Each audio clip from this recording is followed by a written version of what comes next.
झोपड़ी में जन्मा गुदड़ी का लाल बन गया भारत रत्न।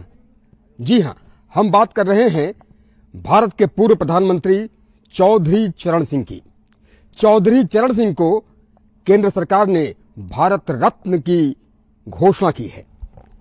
इस खबर से समूचा पश्चिमी उत्तर प्रदेश खुशी से झूम उठा है।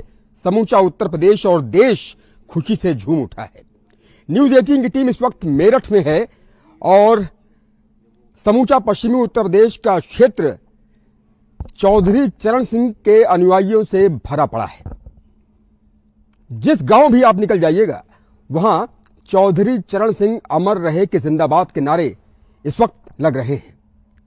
सभी एक सुर में सरकार के इस फैसले का तहे दिल से स्वागत कर रहे हैं। लोग तालियां बजा रहे हैं और यहां पर चौधरी चरण सिंह अमर रहे के नारे लग रहे हैं।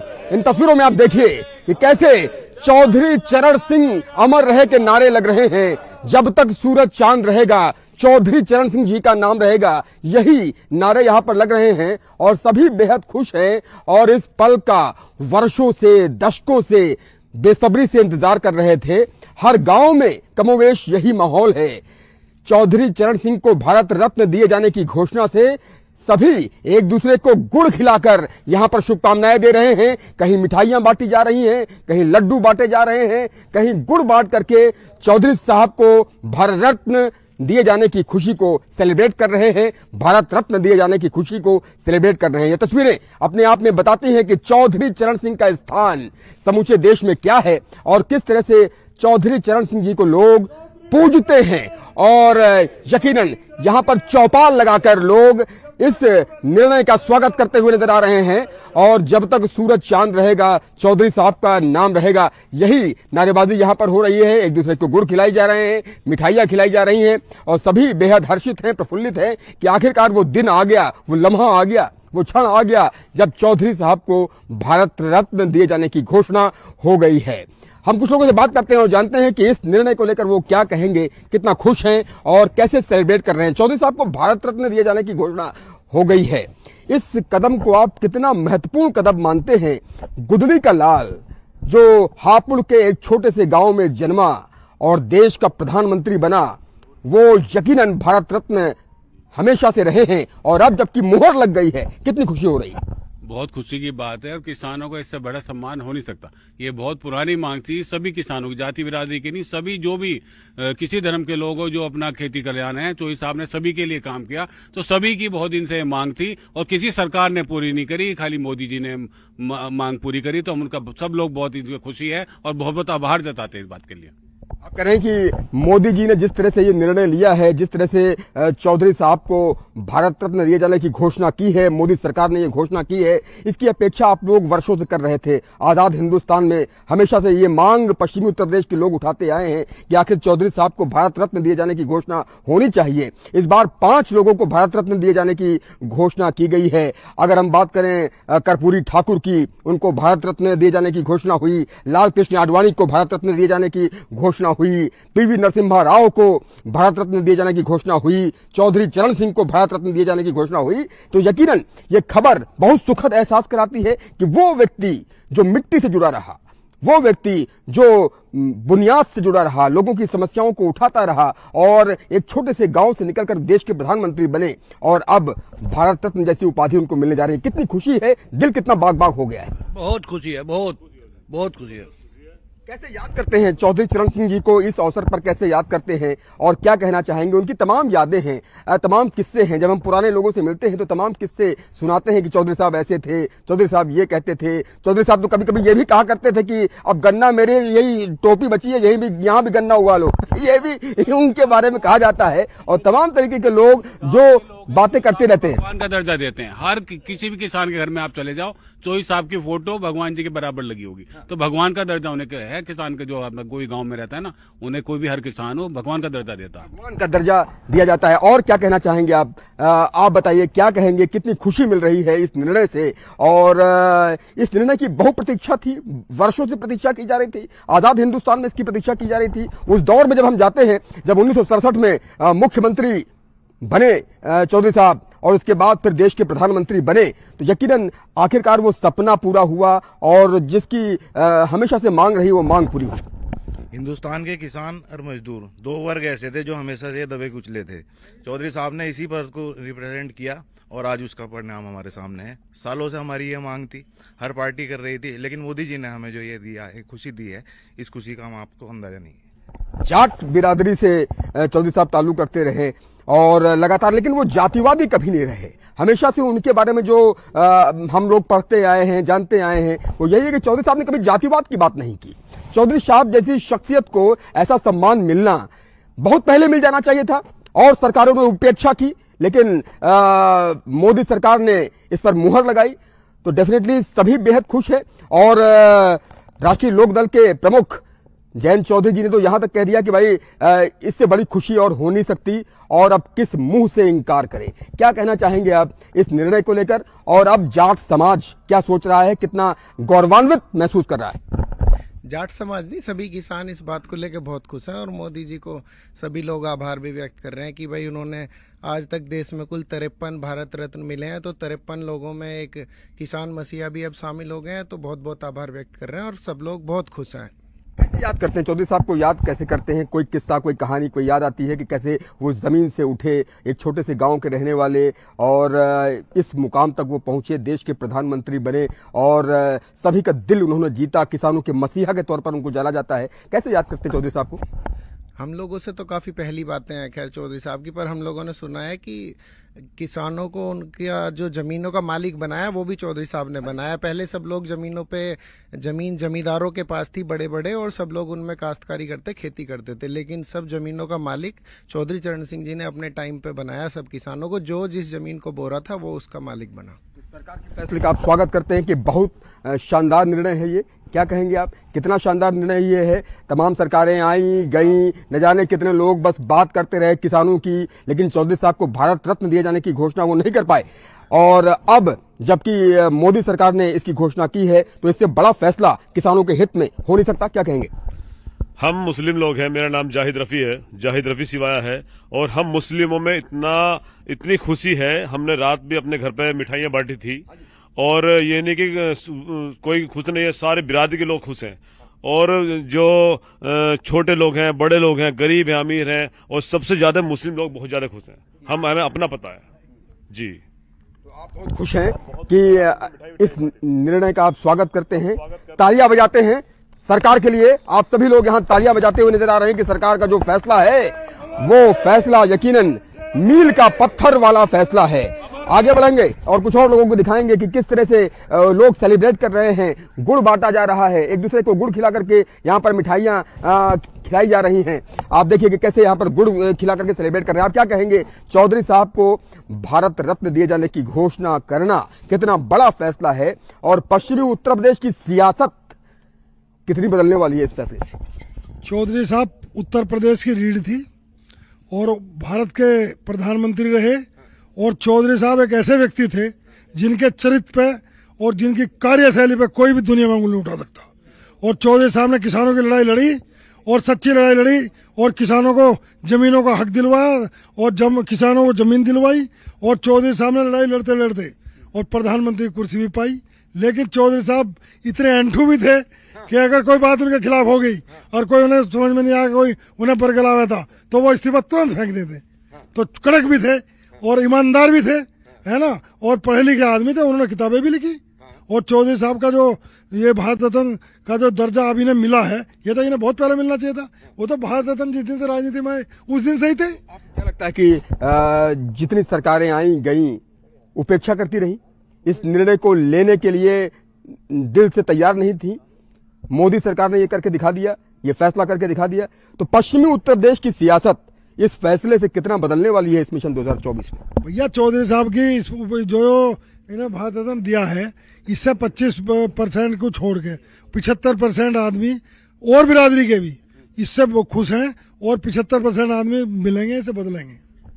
जी हाँ, हम दोबारा आपके पास आएंगे। आप बताइए क्या कहेंगे, कितनी खुशी मिल रही है, दिल कितना बाग बाग हो रहा है और चौधरी साहब को इतना सबसे उच्च सम्मान भारत रत्न का सम्मान दिया जा रहा है, तो इससे बड़ी खुशी का लम्हा नहीं हो सकता।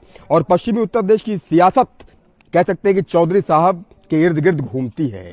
कोई भी पार्टी हो, वो चौधरी साहब को नमन किए बगैर यहाँ अपनी जनसभा भी नहीं करती। अगर कोई जनसभा हो रही है तो सबसे पहले चौधरी साहब को ही प्रणाम किया जाता है, नमन किया जाता है। क्या कहना चाहेंगे, कितना खुश है कि आखिरकार वो घड़ी आ गई, इसका इंतजार वर्षों से हो रहा था? देखो, ये खुशी की बात तो बहुत ज्यादा है। जो आदमी जिस सम्मान का अधिकारी है उसे वो सम्मान मिलना चाहिए, लेकिन चौधरी साहब को ये सम्मान मिलने में थोड़ा समय लगा। सरकार ने निर्णय लिया, बड़ा अच्छा निर्णय लिया, जो बीजेपी की जो वर्तमान सरकार है। तो इससे सभी किसानों को बहुत खुशी है, जितने भी किसान हैं। अच्छी बात है, जो आदमी जिस सम्मान का उत्तराधिकारी है उसे मिलना चाहिए। वेस्ट यूपी की सियासत को लेकर आप क्या कहेंगे? यहाँ पर समीकरण जो है साधने के लिए तमाम राजनीतिक पार्टियां चौधरी साहब के नाम का इस्तेमाल करती आई हैं, चाहे वो जो पार्टी हो। कोई ऐसी पार्टी नहीं है जो यहाँ पश्चिमी उत्तर प्रदेश की धरती पर आए और बिना चौधरी साहब को नमन किए अपनी सभा को संबोधित करे। तो चौधरी साहब कितना बड़ा फैक्टर है और इसका कितना लाभ आने वाले दिनों में सियासी पार्टियों को मिलने वाला है? देखो, पश्चिम उत्तर प्रदेश की जो भी जितनी भी राजनीति है वह चौधरी साहब के इर्द गिर्द ही घूमती है। चाहे चौधरी चरण सिंह रहे हों, उनके बेटे अजीत सिंह रहे, फिर उनके पोते भी जयंत चौधरी हैं।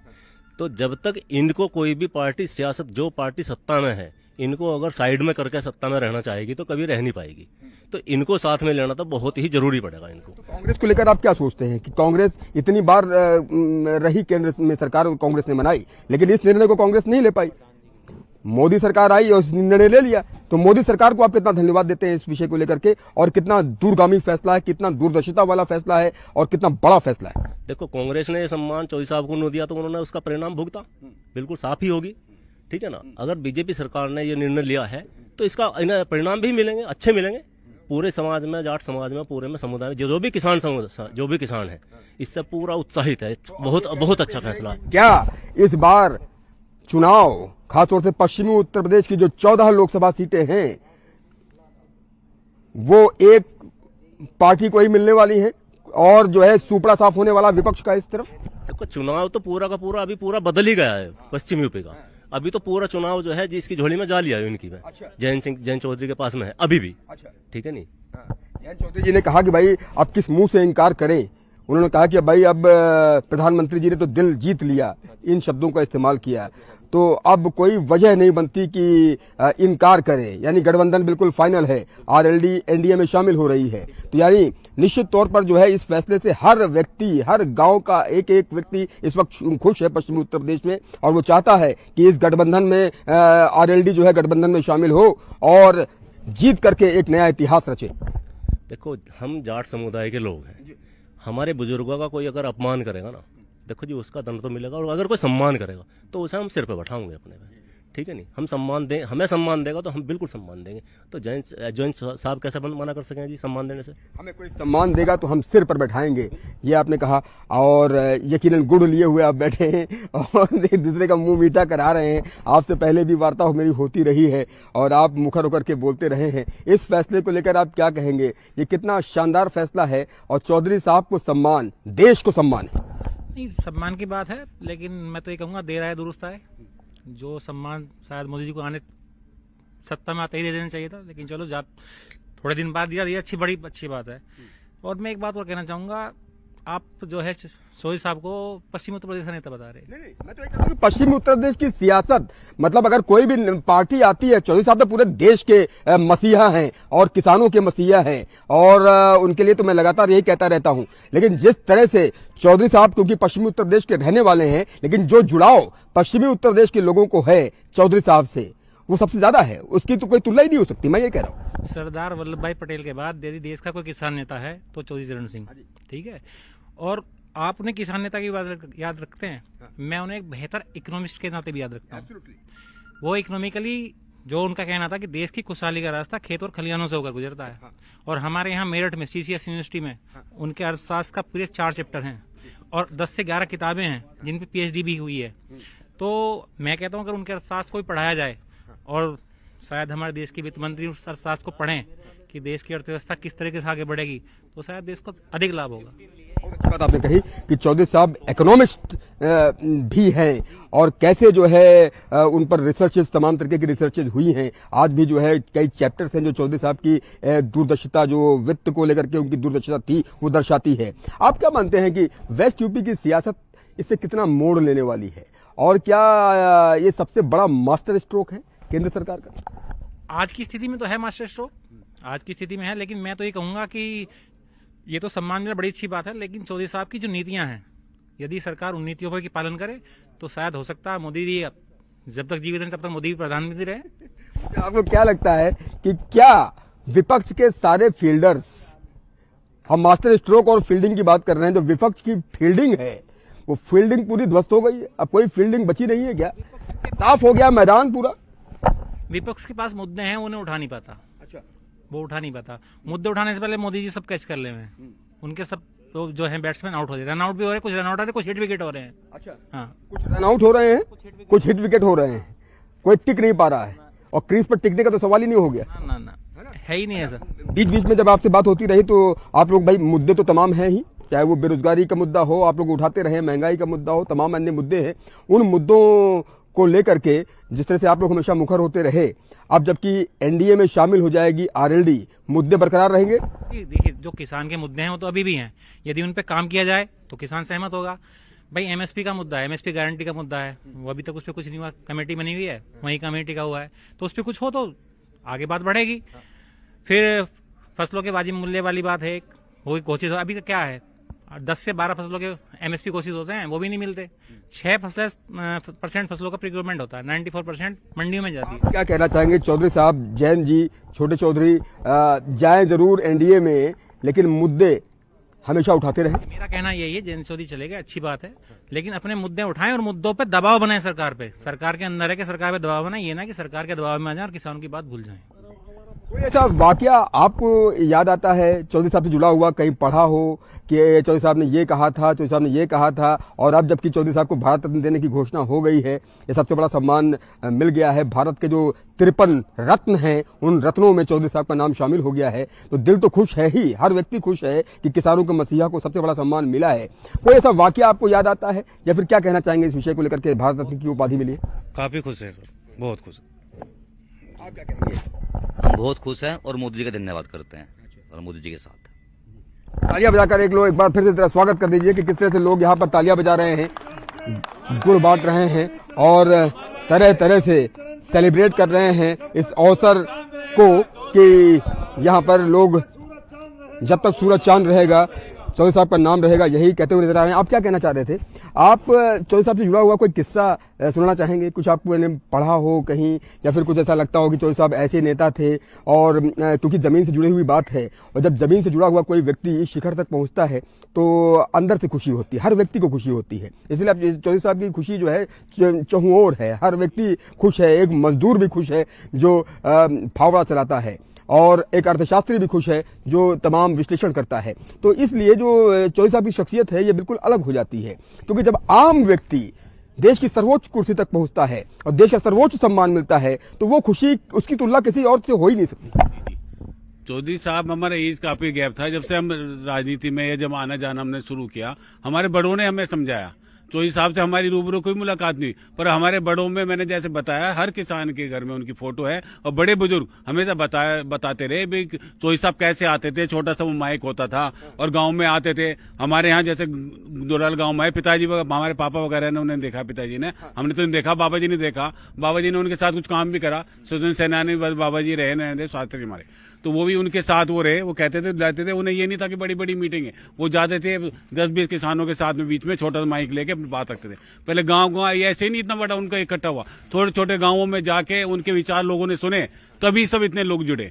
और आज नहीं, आज यूपी की हम खाली बात कर रहे हैं, यूपी में, वेस्टर्न यूपी की नहीं, 4-4, 5-5 प्रदेशों में उनके बनाए हुए मुख्यमंत्री होते थे। कर्पूरी ठाकुर जी आपको पता होगा, या पटनायक जी आपको उड़ीसा में पता है, राजस्थान, हरियाणा, इन 4-5 स्टेटों में, पूरे इनमें नॉर्दर्न इंडिया में चौधरी साहब के नाम पे जिसे नाम दे देते ना, वो मुख्यमंत्री बन जाता। लाठी वाला बाबा जो कहते थे ना, लाठी लेकर चलते थे, डंडा लेकर के चलते थे, और जिधर निकल जाते थे उधर जो है लोग वाहवाही करने लगते थे, और सरकार अगर जो है छोड़ने की बात आई तब उन्होंने देर नहीं लगाई। अगर जो है उसमें ये कहा जाता है कि भाई इंदिरा गांधी ने एक बार उनको चाय पे बुलाया, और जब उनकी सरकार जाने वाली थी तब इंदिरा गांधी ने चाय पे बुलाया तो चौधरी साहब ने चाय पर जाने से इनकार कर दिया, क्योंकि उसका मैसेज गलत जाता है कि चौधरी साहब गए हैं समझौता करने के लिए। तो ये शख्सियत थी, ये सोच थी। जी जी, ये बिल्कुल ये आपका जो बता रहे हैं, हमारे पिता ने इस तरह का बताया था कि भाई सरकार में वो थे, पहले जब विपक्ष में थे चौधरी साहब ने मांग की थी कि उन्होंने जो भी घोटाले करे हैं मैं उनके खिलाफ कार्रवाई करूंगा, और मैं अगर प्रधानमंत्री चलो उनके समर्थन बना, अगर मैं जाता हूं तो उसका मैसेज गलत जाएगा।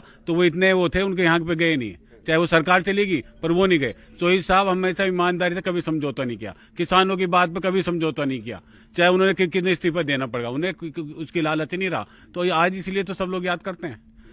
आप कुछ कहना चाह रहे थे, कोई किस्सा आप बताना चाह रहे थे चौधरी साहब का जुड़ा हुआ, आप बता दें। चौधरी साहब हमारे यहाँ एक बिजली घर लग रहा था, ये जो 222 kV का, तो हमारे जो हम इकट्ठे होकर गए चौधरी साहब के बाद दिल्ली, मेरी उम्र उस टाइम 20-22 साल थी। अच्छा। हाँ, तो मैं भी उनके साथ गया था, मेरा भी एक खेत जा रहा था वहाँ बाग में। अच्छा। तो जब हम उनके पास गए तो चौधरी साहब कहने लगे बिजली घर मेरे सिर पे लगेगा ये। हमने बताया उन्हें, मका जी हाँ उसकी सीलिंग की जमीन पड़ी, फार्म में सीलिंग है बहुत जबरदस्त। तो चौधरी साहब इतने हम घर आए और सीलिंग की जमीन में आदेश करा दिए, तो वो सीलिंग की जमीन में लगा। और चौधरी साहब हमारे गाँव में सिवाई में 2 बार आए, और 2 बार जब आए तो हमने, जब उन्होंने हमारा बिजली घर का वो मैटर सुलझा दिया तो हमने उनका बहुत जोरों स्वागत किया। ताराचंद हारित एक महाकवि हुए हैं हमारे गांव के, जिनकी लिखी हुई किताब इलाहाबाद यूनिवर्सिटी में महाप्रयाण, कादम्बनी और दमयंती 3 लग रही हैं। तो वैद्य जी ने उनका स्वागत करवाया और हमने 10,000 रुपये इकट्ठे करके चौधरी साहब को चंदा भी दिया। तो चौधरी साहब बड़े गदगद हो गए। उस जमाने में एक गांव में 10,000 रुपये चंदा और लाल कपड़े में हमने लपेट के दिया। तो चौधरी साहब का तो ऐसा चरित्र था, ऐसा व्यक्तित्व थे, वो तो जब आते उनके चेहरे पे तेज था, बकवास कोई कुछ भी करा, लेकिन जब उनके माथे के सामने आदमी आ जाता तो चौधरी साहब के सामने नहीं बोल पाया था। फिर वो तो ऐसे इकोनॉमिक आदमी थे कि उनका कोई जवाब ही नहीं था। तो हम तो उनसे बहुत बचपन से गदगद है। बचपन से ही सबके पास अपने अपने किस्से हैं। तो आपने देखा कि किस तरह से चौधरी साहब को आज लोग याद कर रहे हैं, और कोई गुड़ खिलाकर खुशियां बांट रहा है, कोई मिठाइयां खिलाकर खुशियां बांट रहा है, और सभी के पास चौधरी साहब से जुड़े हुए अपने अपने किस्से हैं। जिन लोगों ने चौधरी साहब के साथ काम किया है, जो लोग चौधरी साहब के दर्शन कर पाए थे, उनके पास तो समझिए कि वो यादों के गलियारे में खो जाते हैं, ऐसा लगता है उसी दौर में लौट जाते हैं। एक साहब बता रहे हैं कि किस तरह से वो जब 20-22 साल के थे तो कैसे उन्होंने चौधरी साहब ने क्या क्या कहा था, चंदे की बात को लेकर के उनकी कहानियां हैं। तमाम कहानियां चौधरी साहब से जुड़ी हुई हर व्यक्ति के पास इस वक्त हैं। लोग ये भी कह रहे हैं कि केंद्र सरकार का, मोदी सरकार का ये मास्टर स्ट्रोक है, और विपक्ष के सारे फील्डर्स इस निर्णय से धराशायी हो गए। अब देखने वाली बात होगी कि चौधरी साहब को भारत रत्न दिए जाने की घोषणा से मिशन 2024 की सियासत क्या रंग लाती है। कैमरा पर्सन अभिषेक शर्मा के साथ उमेश श्रीवास्तव, न्यूज 18, सिवाया गांव, मेरठ।